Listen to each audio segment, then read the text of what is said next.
Good to be back on the air. It's Asian and let's play some Wild Forest. So we'll play a brand new account so I can walk you guys through the basics of the game as well as to give you gameplay only footage. So enjoy. So the controls for Wild Forest is simple. You can click on buildings and spots inside territories on the map to upgrade or build new buildings, and you control units on the map either by dragging them to their new movement or target location or by double tapping to command all units to obey. The HUD in Wild Forest is also simple.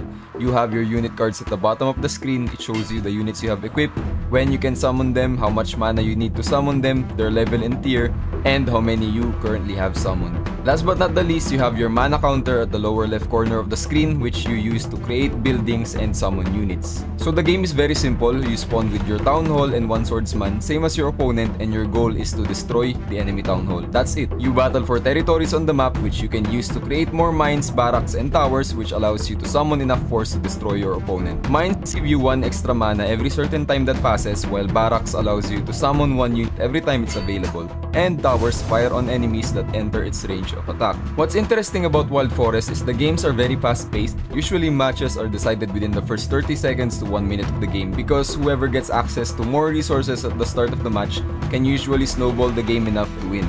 What exactly do I mean about snowballing resources? Well, maps in Wild Forest tend to have around 10 to 12 building spots only, so the game is about capturing and securing as many building spots as early as possible because this allows you to create more buildings. More mines means more mana for you to expand faster and place more buildings, as well as to create more and higher quality units, while more barracks means that you can produce and replace said units faster. So assuming that both players have equally matched units, the winner boils down to who has 1 or 2 more buildings working and producing more resources for them. While there are maps that are linear and force people to play aggressively, even for more rounded maps, usually the best strategy is to be proactive and play aggressively as compared to playing defensively, because this forces your opponent to think and react to you instead of you being at a disadvantage by being forced to act reactively. Before we get into the gameplay and match videos, I also want to give you a brief summary of the basic units in the game, which is the swordsman, archer, knight, sniper, and spearman.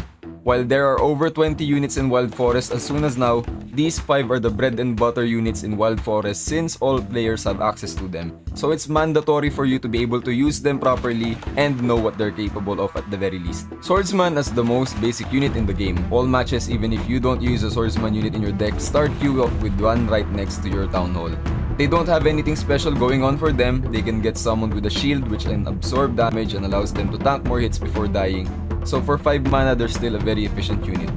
Knight is likely the first tier 2 unit that you will encounter in Wild Forest. They're basically the poster boy of Wild Forest since you can see them on the branding, on the logo, on the loading screen, and so on. Knights or wolves are basically an upgraded swordsman with higher HP, stronger damage, and with an AoE attack so that they can hit multiple units per swing. Spearman is also another tier 1 unit with a modified attack that not only hits all units in a straight line but also goes through shields.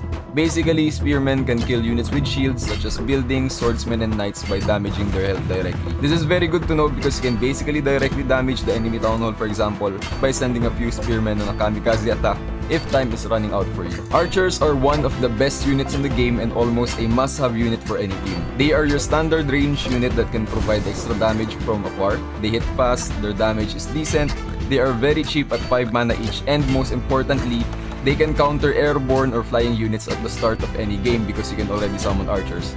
You can't go wrong with having an archer on your deck. Last but also the least, you have snipers, which is arguably the worst unit in this game.